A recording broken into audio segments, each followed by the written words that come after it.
Bismillahirrahmanirrahim. Elhamdülillah Rabbil alemin. Vessalatu vesselamu ala Resulillahil emin. Habibi ilahina ve tabibi nüfusina Ebil Qasimil Mustafa Muhammed.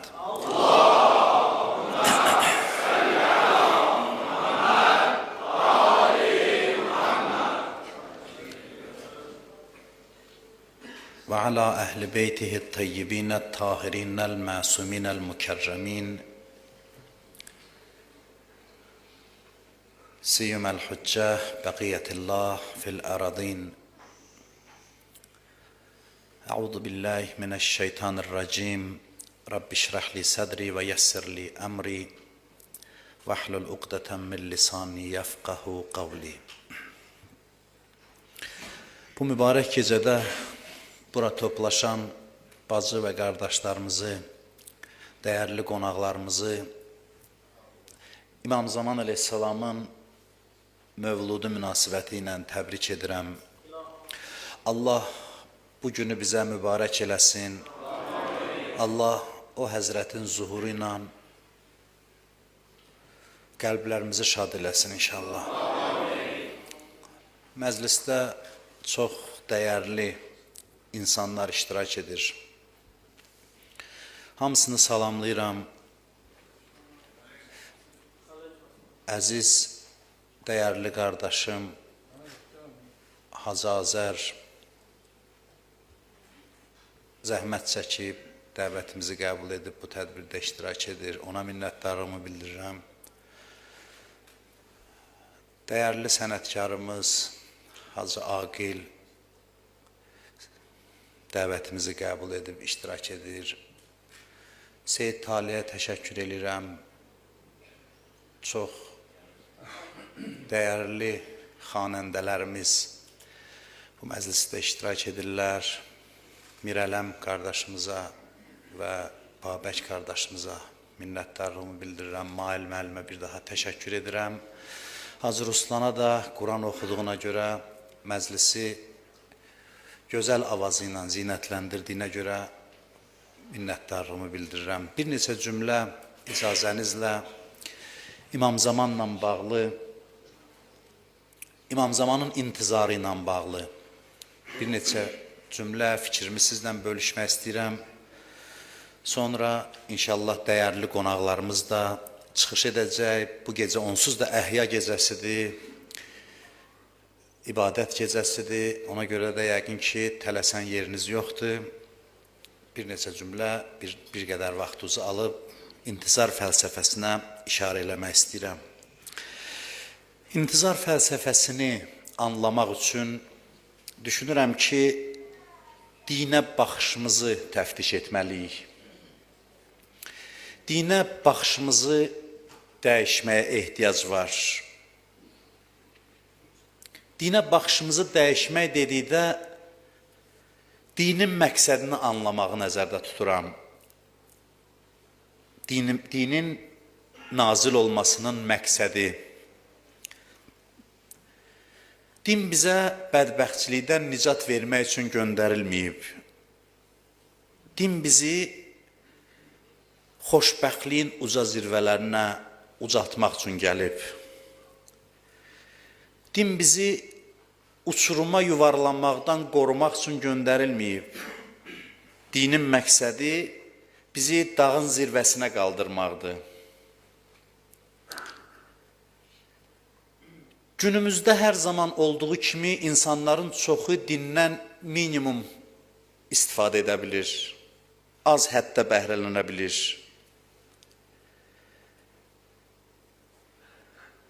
Din bizi cəhənnəmdən xilas etmək üçün göndərilməyib. Din bizi cənnətin ən uca yerində, ən uca məqamında yerləşdirmək üçün nazil olub. Biz bütün dindən, imandan var gücümüzlə istifadə edib, günahdan özümüzü qoruyuruq. Amma dinin nəhayət məqsədi insanı günahdan qorumaq deyil. Bu ilkin mərhələdir. Dinin nəhayət məqsədi 5-10 dənə əxlaqi göstərişlərə dəvət etmək deyil. Din 5-10 dənə əxlaqi göstərişlər toplusu deyil. Din insanın insanlıq potensialının maksimum istifadə etməsinə şərait yaradan bir ilahi dəyərdir. İnsan göründüyü kimi 5-10 dənə səthi istəkdən ibarət bir varlıq deyil. İnsan çox dərin bir dünyadır. İnsanın çox böyük potensialı var və dinin göndərilməyinin məqsədi insanın bütün potensialını üzə çıxartmaqdır.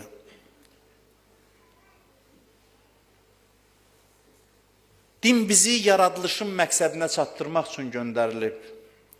İnsan nə qədər əzəmətlidirsə, yaradılışının məqsədi bir o qədər böyükdür.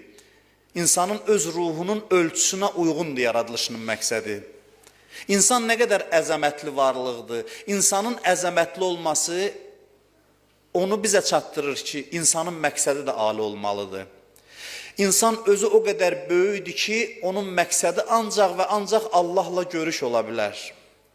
İnsan bu əzəmətli görüş üçün yaranıb. Din də gəlib bu görüşə hazırlaşdırsın insanı, bu görüşü təmin etsin. Din gəlməyib ki, bizi bədbəxtçilikdən qurtarsın. Bədbəxtçilikdən qurtarmaq dinin ilkin missiyasıdır. Dinin nəhayət məqsədi deyil. Ya eyyuhəl insan, innəkə kadihun ilə rabbikə kədhən fəmulaqih. Ey insan, sən Rəbbinə doğru yol gedirsən, keşməkeşli yol gedirsən və bu yolun sonu Tanrı ilə görüşməkdir. Tanrının görüşünə layiq olan bir varlıqsan. Bu görüş çox əzəmətli bir görüşdür. İnsanın yaradılışının məqsədi liqaullahdır. Din də bu görüşü təmin etmək üçün göndərilib. Dini ona görə göndərməyiblər ki, biz bir-birimizlə dava eləməyək, müharibə eləməyək. Din ona görə gəlib ki, bir-birimiz üçün canımızı verməyə hazır olaq. Din ona görə gəlib ki, biz bir-birimizə insan olaraq həddindən artıq çox mehriban olaq. Dinin gəliş məqsədi çox alidir. Bir təyyarə nə üçündür?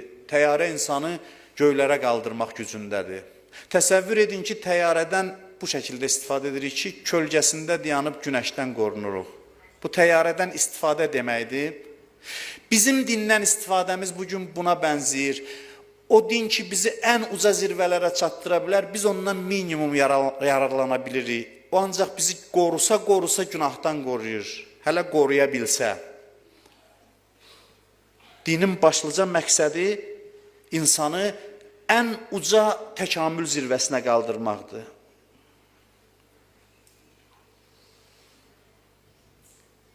Bugün insanların çoxu, kütlənin çoxu dindən lazımı qədər istifadə edə bilmir. Ayrı-ayrı adamlar ola bilər, dindən maksimum yararlana bilsin.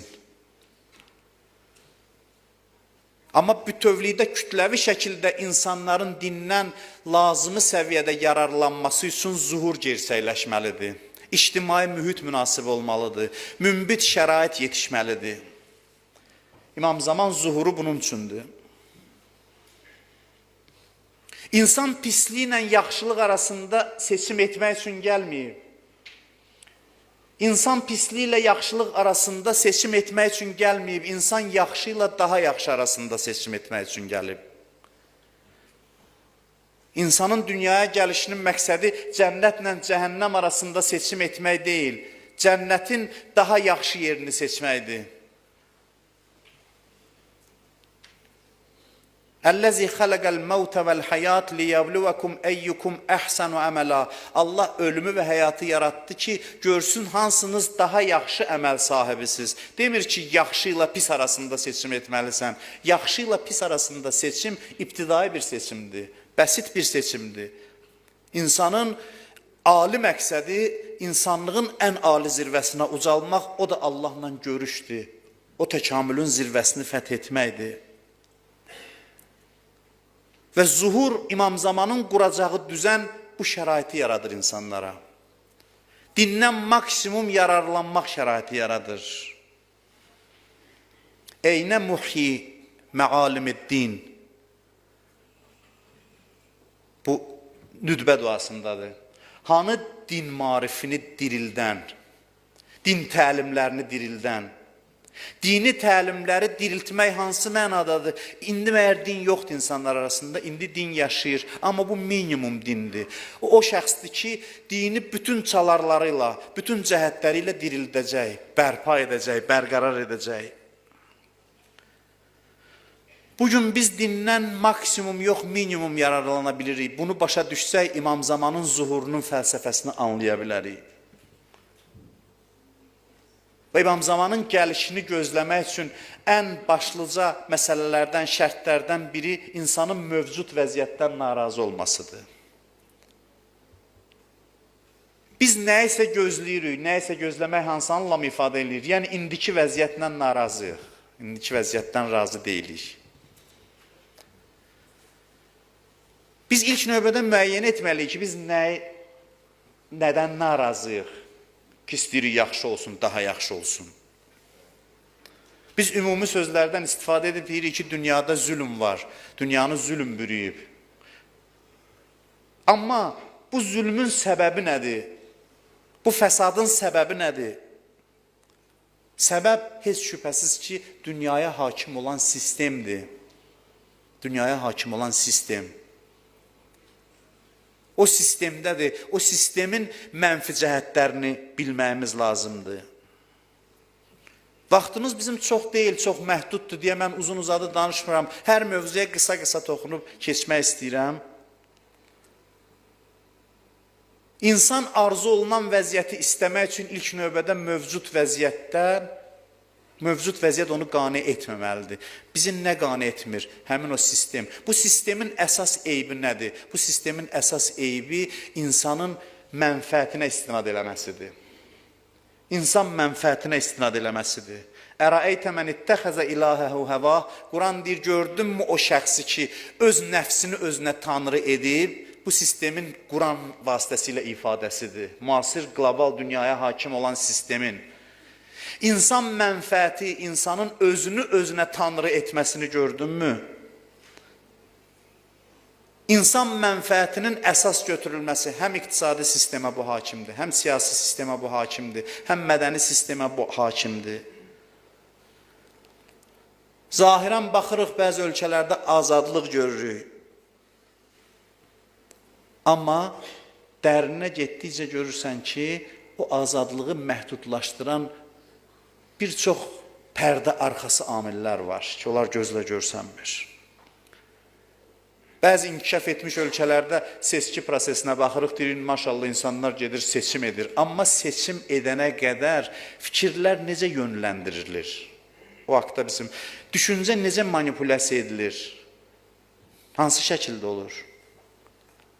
Biz totalitar sistemdə yaşamışıq, bizə seçim imkanı vermirdi Sovet sistemi. Bir partiyalı sistem idi, hamı onu seçməli idi, başqa çıxış yolu yox idi. Amma ona alternativ olan dünya düzəni, müasir düzən bir qədər fərqlidir. Bu seçim imkanı verir, amma seçimdən öncə fikri lazım olan səmtə yönləndirir informasiya vasitəsilə, təbliğat vasitəsilə, düşüncələri manipulyasiya etmək vasitəsilə.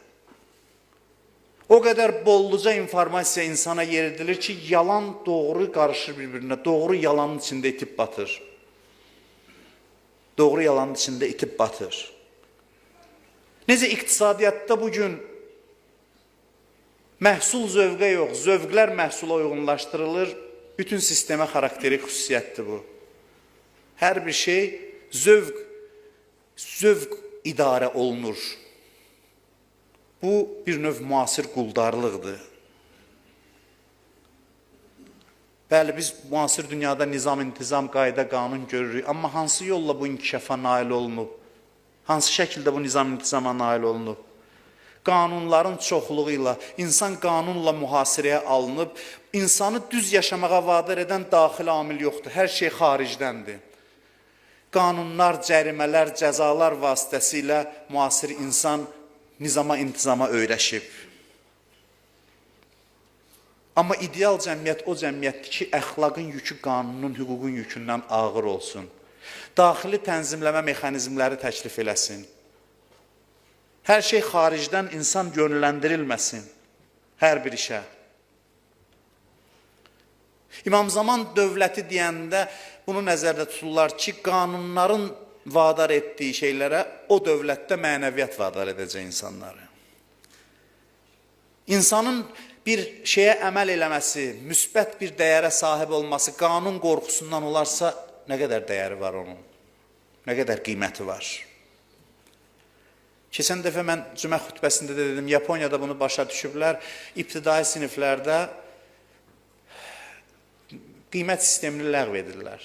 Çünki görürlər ki, bir uşaq ancaq qiymət üçün dərs oxuyursa, onun şəxsiyyətinə ziyan vurur, zərbə vurur. Onun şəxsiyyətinə toxunur.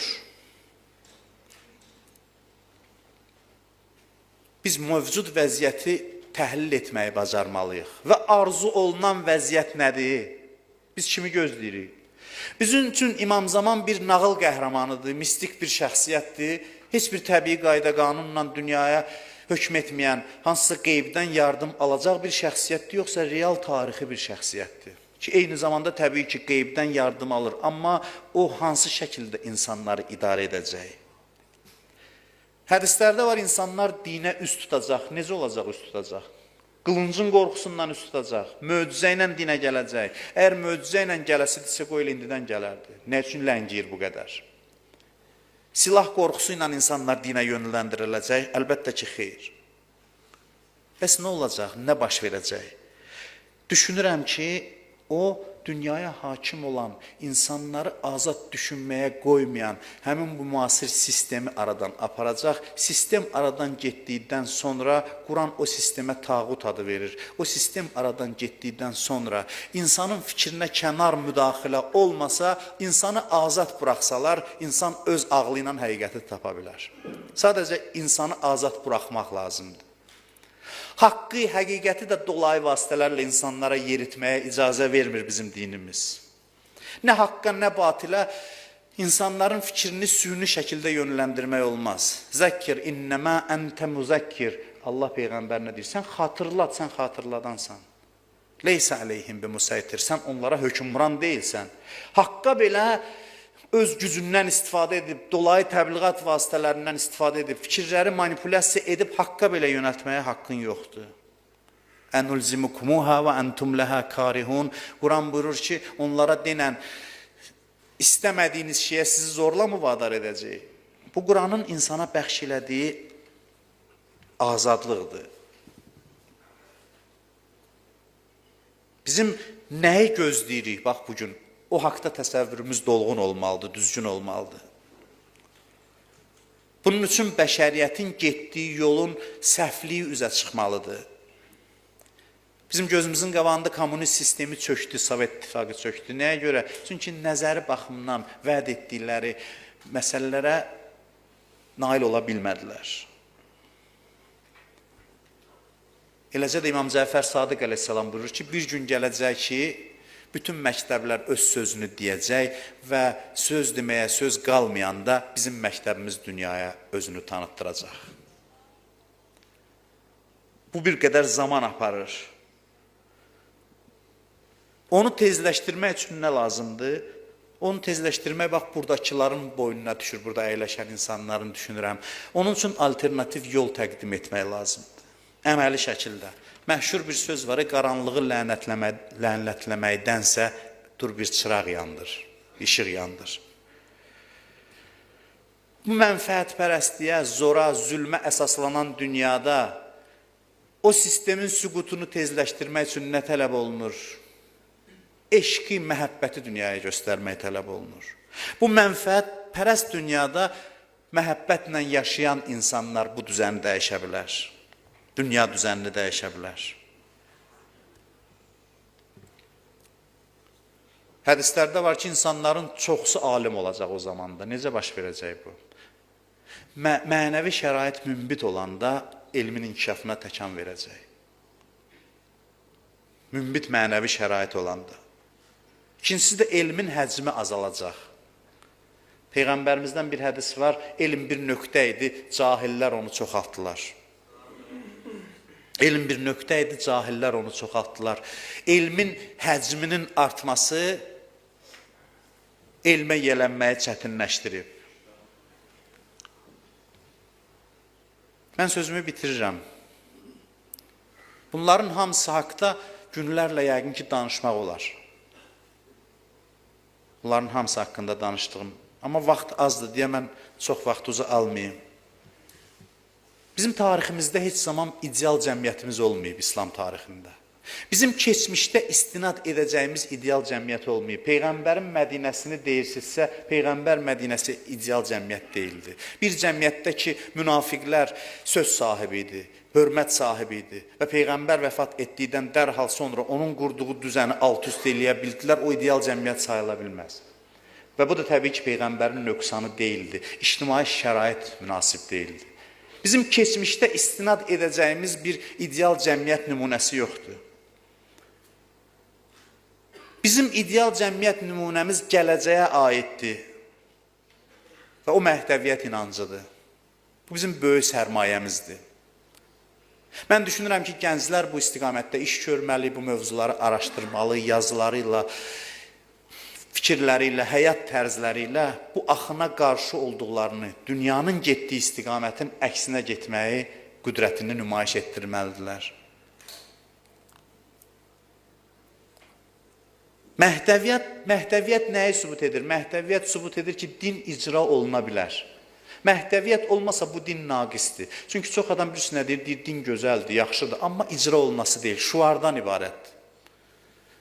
Əgər bir zaman din praktiki şəkildə icra olunmasa, deməli bu din naqisdir. Bu din insanlara istiqamət verməyə, onları idarə etməyə qadir deyil.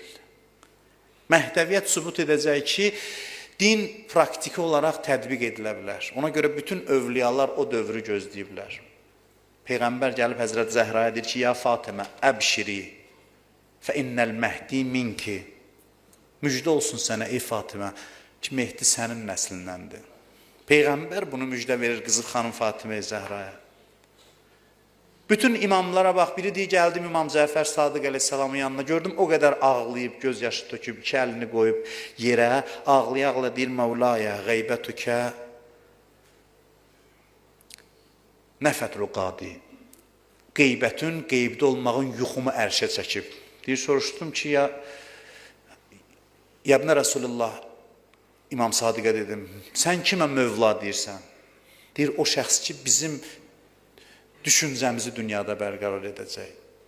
Yəni, sən demə, bütün övliyalar hamısı bir-birinin ardınca ona müqəddimə hazırlayır ki, bir gün nəzəriyyə halında olan bu din icra oluna bilsin insanlar içində. Bax, o icra olunan gün bu dinin haqlığı sübut olunacaq. Yoxsa hələ ki, kağız üzərində qalıb. Hələ biz onun haqlığı haqda ağız dolusu danışa bilmirik. Çünki ancaq nəzəriyyədir. O zaman haqlılığı sübut olunacaq ki, onun vasitəsilə dünyada insanlar xoşbəxt ola biləcəklər. Dünyada xoşbəxt ola biləcəklər. Və sözümün sonunda intizarın irfani yönünə bir-iki cümlə ilə işarə edib sözümü bitirirəm, bağışlayayım. Burada dəyərli şairlər, arif insanlar iştirak edir. Onları nəzərə alıb bu məsələyə qısa toxunmaq istəyirəm və sözümü bitirirəm. İnsan dünyada öz mənbəsindən, öz hədəfindən ayrı düşüb. İnsanın mənbəsi, insanın, belə deyək, yaradılış hədəfi Allahın özüdür. İnsan maddi dünyada yaşayır. Bu maddi dünya Allahdan ən uzaq olan aləmdir, dərəcə baxımından. Ən uzaq aləmdir. İnsan bu dünyada yaşayarkən qəribə içində bir həsrət var, bir yanğı var. O nəyin yanğısıdır ki, bütün irfan ədəbiyyatına sirayət eləyib. Beşno əz ney ki, hekayət mi konəd, əz cüdayi ha şekayət mi konəd. Mövləvinindir, səhv eləmirəmsə. Neyi dinlə ki, hekayət eləyir, ayrılıqdan şikayət eləyir. O hansı ayrılıqdır ki, insanların, ariflərin yuxusunu ərşə çəkib. Hamısı hicrandan şikayət ediblər. Şəbi hicran yanar, canım tökər, qan çeşmi giryanım, oyadar xəlqə əfqanım, qara bəxtim oyanmazmı? O hansı dərddir ki, gecə yatmağa imkan vermir. O dərddir ki, insan öz vətənindən ayrı düşüb, öz məşuqundan ayrı düşüb dünyada yaşayır və həmişə həsrət içindədir. Həmişə qəm içindədir, qüssə içindədir. İnsan deməli ona qovuşacağı anın intizarındadır. Dünya ayrılıq yeridir. Behişt qovuşmaq yeridir, cənnət qovuşmaq yeridir. Bunun İmam Zamana nə aidiyyəti var? Bunun İmam Zamana o aidiyyəti var ki, insan ki dünyada Allahından ayrı düşüb, Rəbbindən ayrı düşüb, məşuqundan ayrı düşüb, məşuq ayrılıq dərdini yüngülləşdirmək üçün insanlar içindən birini seçir, öz sifətlərini ona verir, olur Allahın xəlifəsi. Onun iyini bundan alırlar. Ana deyərək ki, oğlundan ayrı düşər, oğlu dünyasını dəyişər, deyər onun iyini nəvəmdən alıram məsələn. Biz də Allahın iyini Allahın övliyalarından alırıq. Dünyada olduğumuz müddətdə. Ona görə onlar həmişə insanlar içində olur ki, bu ayrılıq qəmini yüngülləşdirsinlər. Onların yanına gəlməklə, onlarla təmasda olmaqla insan o ayrılıq qəminin üzərinə su səpmiş olur. Yaşadığımız dövrün çətinliyi bundadır ki, həm Allahdan ayrıyıq, bu insanın dərdidir.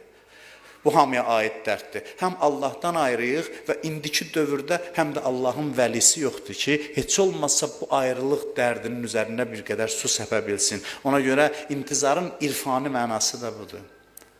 İntizar çəkən insanlar böyük adamlardır. Bilirsiniz niyə? Çünki bütün bəşəriyyətin xoşbəxtliyini istəyirlər. Egoist insan İmam Zamanı gözləyə bilməz. İmam Zaman gəlişi bəşəriyyətin qızıl dövrüdürsə, bütün insanlığın xoşbəxt olmasını arzulayan insanlar İmam Zamanın intizarında ola bilərlər. Bu, intizarın fəlsəfəsinin ən nəhayət məqsədidir. Bir daha sizi təbrik edirəm. Allahdan arzu edirəm ki, Allah o həzrətin zuhurunu görməyi bizə nəsib eləsin. Bu gecə həm Şabanın 15-ci gecəsi, müqəddəs gecədir, Qədr gecəsindən sonra ən üstün gecədir, bilirsiniz, hədislərimizdə var. Və bu gecə səhərə qədər dua etmək çox yaxşıdır. Eyni zamanda cümə gecəsidir. İki nur bir-birinə birləşib və çox nurani bir fəza var bugünkü məclisdə. İnşallah dualarınızda xahiş edirəm ki, bu gecə ibadətlərinizdə bir-birinizi və mənim də sizdən xahişim var ki, məni də dualarınıza yad edəsiniz. Allah bu bayramı bizə mübarək eləsin.